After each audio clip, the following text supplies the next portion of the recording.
बड़ा जतन से कैलो कमाई, बहरा लगन से कैलो पढ़ाई।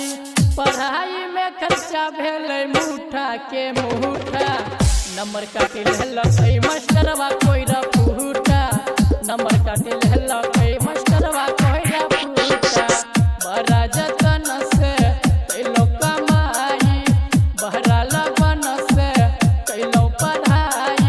पढ़ाई में खर्चा भेलै मुठा के मुठा, नंबर काटी लेलकै मास्टरवा कोई रफूटा, नंबर काटी लेलकै मास्टरवा कोई रफूटा।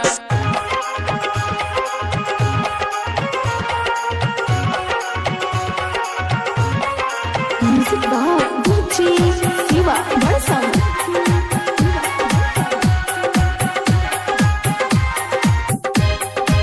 छौरिया के शकल देख के पैरवी करलकै, छोरबा के नंबर कट के छौरिया में देलकै, छौरिया में देलकै।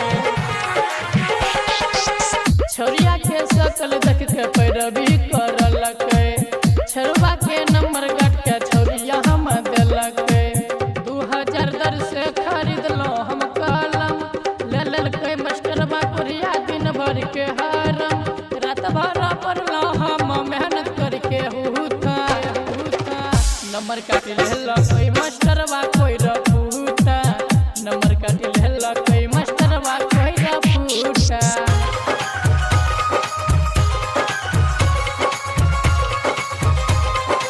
म्यूजिक बाय डीजे शिवा बरसा।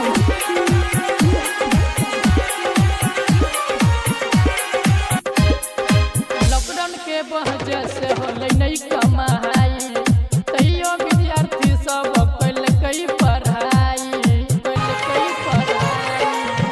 बहुते खर्चा भेलै, लॉकडाउन के वजह से होलै नहीं कमाई, तैयो विद्यार्थी सब कैलकै पढ़ाई। दीपक परवाना क्या कर देलकै फेल हो, कहै छै अनंत राजा तोड़ देबै सेल हो।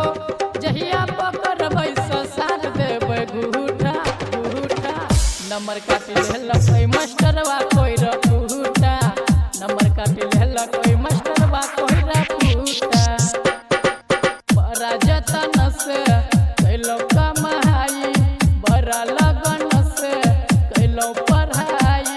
पढ़ाई में खर्चा भेलै मुठा के मुठा, नंबर काटी लेलकै मास्टरवा कोई रफूटा, नंबर काटी